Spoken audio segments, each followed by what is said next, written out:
Hey guys, pudding ഉണ്ടാക്കിയിട്ട് കലത്തപ്പായിട്ട് പോയൊരു കഥയാണ് ഇന്ന് ഞാൻ നിങ്ങൾക്ക് പറഞ്ഞു തരാൻ വേണ്ടിയിട്ട് പോകുന്നത്. ആദ്യം തന്നെ നമുക്കൊരു പാൻ എടുത്തിട്ട് അതിലേക്ക് കുറച്ച് പഞ്ചസാര ഇട്ട് കൊടുക്കാം.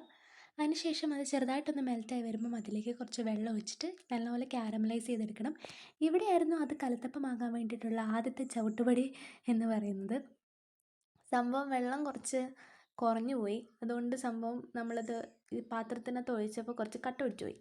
അപ്പോൾ എന്തായാലും ഞാൻ ഉണ്ടാക്കിയ സംഭവം ബാക്കി നമുക്ക് നോക്കാം.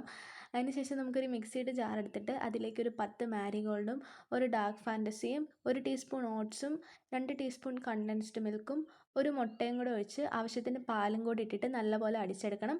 അതിനുശേഷം നേരത്തെ കാരമലൈസ് ചെയ്ത് വെച്ചിട്ടുള്ള പാത്രത്തിലോട്ട് കുറച്ച് ബിസ്ക്കറ്റ് പൊടിച്ചിട്ടിട്ട് കൊടുക്കുക.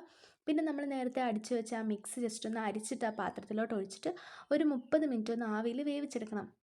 അപ്പോൾ ഇവിടെയൊന്നും ഞാൻ പാളിച്ച് തിരിച്ചറിഞ്ഞില്ല. സംഭവം റെഡിയായി കഴിഞ്ഞപ്പോഴായിരുന്നു അത് പാത്രത്തിനകത്തത് നമ്മൾ തിരിച്ചിട്ട് നമ്മൾ പ്ലേറ്റിലോട്ട് ഇടൂലേ, അപ്പോഴായിരുന്നു കാര്യം പിടികിട്ടിയത്.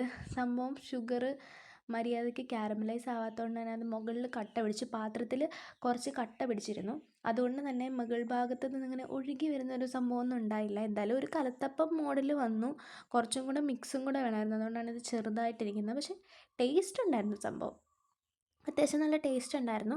ആ പാത്രത്തിൽ ഞാൻ ഡിപ്പ് ചെയ്തിട്ടായിരുന്നു കഴിച്ചത്. അപ്പോൾ എന്തായാലും നിങ്ങൾ ജസ്റ്റ് ട്രൈ ചെയ്ത് നോക്കിയിട്ട് അഭിപ്രായം പറയാം. ഓക്കെ.